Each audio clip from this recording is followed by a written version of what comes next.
എൻ്റെ ചില ദിവസങ്ങളുണ്ട് ഒന്നും ചെയ്യാൻ തോന്നാത്ത ദിവസങ്ങൾ, എന്നാലും അന്ന് എന്തിനെങ്കിലുമൊക്കെ ഇറങ്ങിത്തിരിക്കും. അങ്ങനെ ഒരു ദിവസമായിരുന്നു ഇന്നലെ എനിക്ക്. എൻ്റെ ഈ മുഖത്തേക്ക് ഒന്ന് നോക്കി, എൻ്റെ ആ മടി ആ മുഖത്തുണ്ട്. എന്നാലും ഞാൻ ഇന്നലെ മോമോസ് ഉണ്ടാക്കാമെന്ന് കരുതി ഇറങ്ങിത്തിരിച്ചു കേട്ടോ.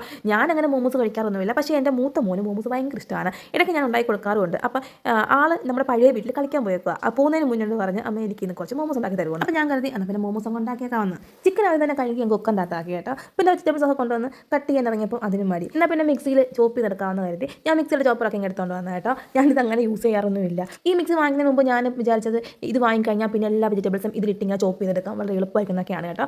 പക്ഷേ ഇത് വാങ്ങി കയ്യിൽ കിട്ടിക്കഴിഞ്ഞപ്പം അങ്ങനെ യൂസ് ചെയ്ത് മാറ്റി വെക്കുക നല്ലൊരു പതിവ്. പക്ഷേ ഇത് വാങ്ങുന്നതിന് മുന്നേ ഈ മിക്സി തിരക്കി ഞാൻ നമ്മുടെ അടുത്തുള്ള കുറേ ഷോപ്പുകളൊക്കെ പോയി കേട്ടോ. അവിടെയൊക്കെ ഒരു 8000 സംതിങ് എന്തോ ആയിരുന്നു റേറ്റ് പറഞ്ഞത്. അതിലും കുറച്ച് കിട്ടുമെന്നും പറഞ്ഞിട്ട് ഞാൻ ഈ മിക്സി തിരക്കി അടൂര് പോയി. നമ്മുടെ വീടിൻ്റെ ഇവിടുന്ന് അടൂര് എത്തണമെങ്കിൽ ഏകദേശം ഒരു അരമണിക്കൂറത്തെ യാത്രയെന്ന് ഊഹിക്കുക.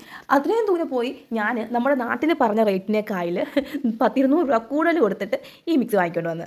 അങ്ങനെ പറഞ്ഞാൽ കഥ തീരത്തില്ല കേട്ടോ. ഞാൻ അന്ന് കടയിൽ പോയിട്ട് ആദ്യം വാങ്ങിയത് വേറൊരു കമ്പനിയുടെ മിക്സി ആയിരുന്നേ. അത് വീട്ടിൽ കൊണ്ടുവന്നപ്പോൾ ഭയങ്കര സൗണ്ട്.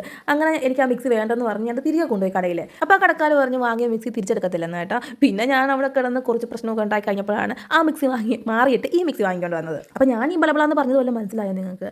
ഉണ്ടെങ്കിലും ഇല്ലെങ്കിലും എന്തായിട്ട് നമ്മുടെ മോമോസ് റെഡി ആയിട്ടുണ്ട് കേട്ടോ. റെസിപ്പീസ് ഒന്നും ഞാൻ പറഞ്ഞു തന്നിട്ടില്ല. അഥവാ റെസിപ്പീസ് വേണമെന്നുണ്ടെങ്കിൽ എന്നോട് കമൻറ്റായിട്ട് പറഞ്ഞാൽ മതി കേട്ടോ. ഞാൻ റെസിപ്പീസ് ഇട്ട് തരാവേ. ഞാൻ ഉണ്ടാക്കിക്കൊണ്ട് പറയില്ല, മോമോസ് സൂപ്പർ ആയിരുന്നു കേട്ടോ. പക്ഷേ എനിക്ക് പറ്റിയൊരു മിസ്റ്റേക്ക് എന്താണെന്ന് ചോദിച്ചാൽ ഈ പാത്രത്തിൽ നിന്ന് ഈ മോമോസ് ഒന്നും ഇളകി വരുന്നില്ലായിരുന്നു. ഇതിങ്ങനെ എടുക്കുമ്പോൾ ഇതിൻ്റെ അടിഭാഗം ഇളകി പോയിട്ട് ഇതിലെ ഫില്ലിങ്സ് എല്ലാം അങ്ങ് തഴപ്പുമായിരുന്നു. ജോലിയൊക്കെ ഒരു വിധം തീർത്തിട്ട് ഞാൻ കിച്ചൺ ഒന്ന് ക്ലീൻ ചെയ്തേ. എന്നിട്ട് ഓടിപ്പോയി കുളിച്ച് സുന്ദരിയായിട്ട് വന്ന മോമോസ് ഒന്നും കൂടി ടേസ്റ്റ് ചെയ്ത് നോക്കിയപ്പോൾ സംഭവം കിടു കേട്ടോ. ഞാൻ ഉണ്ടാക്കേണ്ടി പറയില്ല, കിടുവാണ്. ഇനി റെസിപ്പി വേണമെന്നുണ്ടെങ്കിൽ കമൻറ്റായിട്ട് പറയണം, ഞാൻ ഇതിൻ്റെ റെസിപ്പി ഇട്ടുതരാം. അപ്പോൾ ടാറ്റാ.